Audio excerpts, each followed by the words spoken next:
My biggest play of the NFL season comes this Sunday for NFL Week 9 action, and I also have three other plays to continue to fill up our pockets. At this point, favorite card of the season. So let's get into it with a breakdown in this video. Now, we are coming off a loss from Thursday Night Football. We took Braylon Allen over 6.5 rushing attempts and Braylon Allen over 20.5 rushing yards from Thursday Night Football. Brees Hall went over his rushing yards line, so I think my read on the Texans' run defense was correct. I just picked the wrong player. I thought on a short week, the backup, his usage would be higher, but it was the opposite, so it's a bad play by me. And it brings our season total down to plus 2.13 units, even though we've had losses on Monday Night Football and Thursday Night Football. We're still in the green, and I worked really hard on this card to ensure that we get back all of those losses, turn them into winners, and we are coming off a 4-1 Sunday, so I'm really excited about this card. And also, if you're stumbling onto this page and this video for the first time, welcome.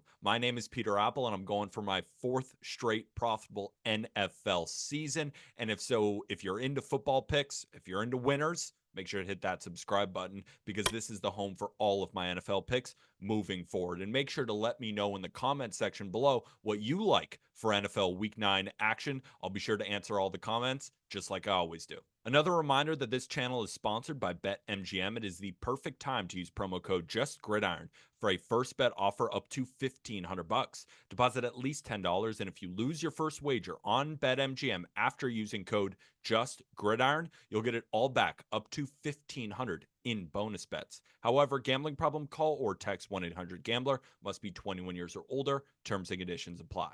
Our first pick is my smallest play, and it's actually a normal play for me, but the line has since moved. If you want to sign up for my Dub Club, it's a 2-week free trial in the episode description to save on line movement. Of course, all of my plays are always going to be free, but sometimes lines move. So let's talk about why I took Chuba Hubbard over 53.5 rushing yards to win 1 unit. The Panthers as a whole have been incredibly disappointing this year. Their secondary can't cover a soul, and their offensive line cannot protect their quarterbacks. But they've done one thing actually pretty decently: run the football. They rank 12th in the NFL in rushing yards per attempt, and their offensive line ranks 14th in run block win rate. They've given Chuba Hubbard an average of 2.9 yards before contact, and Hubbard has also done well after contact, averaging 2.2 yards after first contact. His 5.0 yards per carry ranks 10th among running backs with at least 50 carries. And he's coming into this contest going over 53.5 in 6 of his last 7 games. And with Jonathan Brooks expected to miss another week, that's when I made the pick. I didn't expect Jonathan Brooks to play. The books hadn't priced him in yet. And of course, now Chuba Hubbard is the go-to man in this backfield. Saints are also such a good matchup for Chuba. I mean, they're allowing 143.6 rushing yards per game, which is the 5th most of any team in the league. And the Panthers also shipped out wide receiver Deontay Johnson to the Ravens. Wide receiver Adam Thielen, hamstring injury, doubtful for Sunday. Rookie wide receiver Xavier Legette, questionable with a toe injury. Should be a run-heavy approach for the Panthers, who would love to steal a game from their division rivals. And just the cherry on top, again, one of my model can't confirm usage quite yet, but it's got him for 87.3 rushing yards, which just adds another positive data point in favor of Chuba Hubbard having a great day on Sunday. But now, when the lines are now over 60, I would just play a little bit smaller, but we still are seeing value. So let's get to my 3 plays where the lines I don't think have moved yet, and they're my big time plays. Remember when we faded Tyreek Hill last week and it hit? And remember when we faded Tyler Lockett last week and it hit? Now we get Tyreek Hill's line at 79.5 with typical juice, even though this is the same matchup that we faded Tyler Lockett against, right? The Bills, elite zone coverage. We already talked about this last week, limiting opposing wide receivers. Per PFF, they're among the top 3 in yards per target allowed and yards per reception from zone. The Bills in general, 7th in receiving yards allowed to wide receivers this season. Last week, they were 8th, and they've been even better. The Bills' model when it comes to defending the pass, bend, don't break. The Bills are extremely good at keeping everything in front of them, which is why even when Tua was fully healthy and Tyreek Hill was fully healthy and this offense was humming, they've been elite at stopping Tyreek Hill gain yards after catch, even dating back to his time with the Chiefs.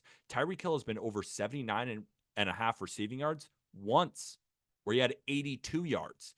He's averaging just 48.8 yards against the Bills in 8 games. With the Dolphins in 5 games, he's averaging 53.2 yards against the Bills.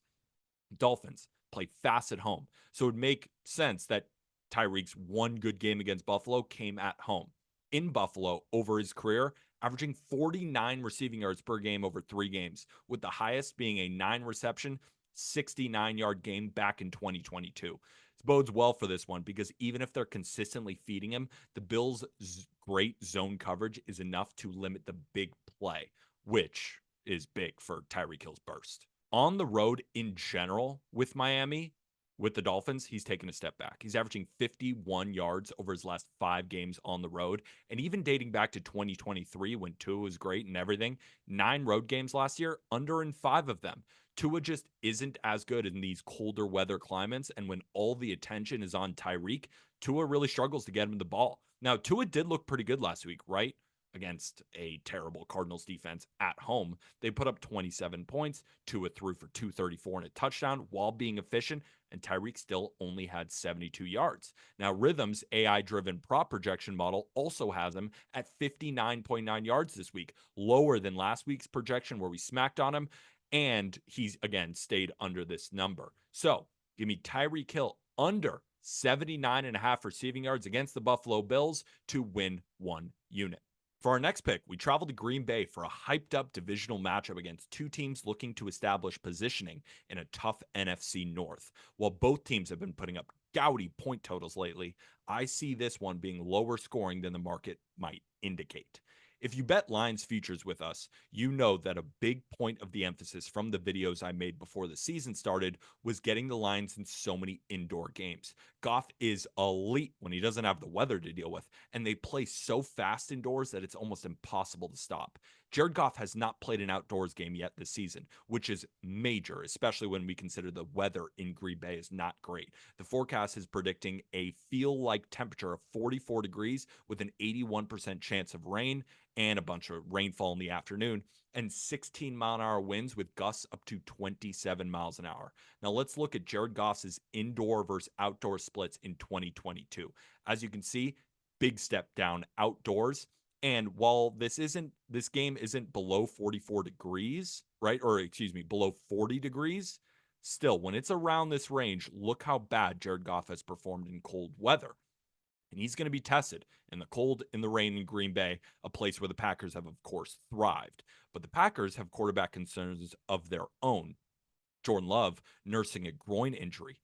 Game time decision for Sunday, but a groin injury could definitely hinder that scrambling abilities, which will be needed in heavy rain. Both teams want to get their rushing attacks going in the bad weather, right? Especially with how good Josh Jacobs has been for Green Bay, tandem of Jahmyr Gibbs, David Montgomery. The problem is that both the Lions and the Packers both boast top 10 rush defenses in the NFL by EPA per rush and rushing yards against per game. Another big storyline for this game and what will continue to be for the Lions is the loss of Aiden Hutchinson, right? In week 6, when he unfortunately broke his leg against the Cowboys, such a tough blow. But the Lions defense has still been great without him, managing the 5th best EPA per play on defense over the last 2 games against the Vikings and the Titans. The Titans only scored 14 last week, even though they could have rallied in garbage time, but they just couldn't. The Vikings put up 29, but one of those was a touchdown, right, from a fumble recovery. I expect Goff to struggle a bit in his first outdoor game in the cold, and I just don't have a ton of faith in Jordan Love off a groin injury or Malik Willis against a defense that's played this well. With 2 good run defenses, I see these offenses just stalling enough to keep this under the total. So, just on the matchup alone, love the under. However, I have a bunch of systems pointing us to this being the right side. The best one is when the weather is looking like it's projected to be in Green Bay, coupled with it being a divisional game outdoors. The under in these spots, 169, 114, and 4, 59.7% hit rate when the total is between 41 and 60. It's only happened 3 times this year. The under is 2-1. When we look at games where the temperature is below 57, at least 15-mile-an-hour winds, game is outdoors, the under is 261, 155, and 5. 62.7% hit rate. This is a play that I love, and even my model slightly supports it, making the true line 47. So give me the Lions versus Packers under 48.5 to win 1 unit. Before we get to my biggest play of the season, I highly recommend downloading Rithmm AI-backed prop and game predictions to level up your handicapping. Use the link in the YouTube video's description to access your 7-day free trial. They're also doing a $10 entry, minimum of 15, or excuse me, maximum of 15. You can put as many entries as you want, up to 15 entries, picking all 14 games each week against the spread. You can see the payout structures here. It's really fun. I'm going to enter as well. And you can find the link to that in this YouTube video description as well. Our last play, largest bet of the season, and we take you to Philadelphia for a matchup between the Eagles and the Jaguars. But it's not a side or total. It's a player prop. We are laddering, which means betting alt lines as well. I think this is the best matchup on this Week 9 slate, and it's one of the best matchups I've seen all year long. In this game, right, in this matchup, elite wide receivers like Nico Collins of the Texans or Tyreek Hill of the Dolphins, 130 yards in this matchup, while deep threats like Alec Pierce went 120. Secondary options like Khalil Shakir, Jerry Jeudy, they've been in the 70-yard range. Now, the Jacksonville Jaguars are due to face A.J. Brown. They're going to feel his wrath. According to PFF, A.J. Brown leads all qualifying receivers against man coverage in fantasy points per routes run, PFF receiving grade, and yards per routes run. Brown can dominate any defense. We know this. But against man coverage and with Smith there to prevent constant double teaming, he is unstoppable. This is especially relevant because the Jaguars play man coverage at the second highest rate in the NFL, and they stink at it. They have the worst secondary in the league, ranking 32nd in dropback EPA and allowing the fourth most receiving yards to wide receivers this season. Now, on the flip side, Jacksonville is okay against the run, 15th against running backs, and they have linebacker Oluokun back. This game should heavily lean towards a pass-first offense for Philadelphia. And then we look at where this game is being played. In Philadelphia, where Brown's stats only improve. Over his last 5 games at the Lincoln Financial Field, he's averaging 96.4 receiving yards. In 2 games at home this season, 119 against the Packers, 116 against the Browns, both of which significantly better coverage units than the Jaguars. And because it's a big spread, right? 7.5. Well, will the Eagles go up and they just won't pass? Maybe. But even in road blowouts, Brown has consistently been over this line, 84 and 89 yards, making the posted line of 78.5 super achievable. And Brown's track record against the Jaguars, remember, he's a former Titan, so he's played this team in that division. In the last 4 games, now 3 of them were with the Titans. It's a little bit different, but I'm just going to show that he has a ton of success in this matchup. He's averaging, in those last 4 games, 95 receiving yards. Since his return from injury this season, he's been over this line every time.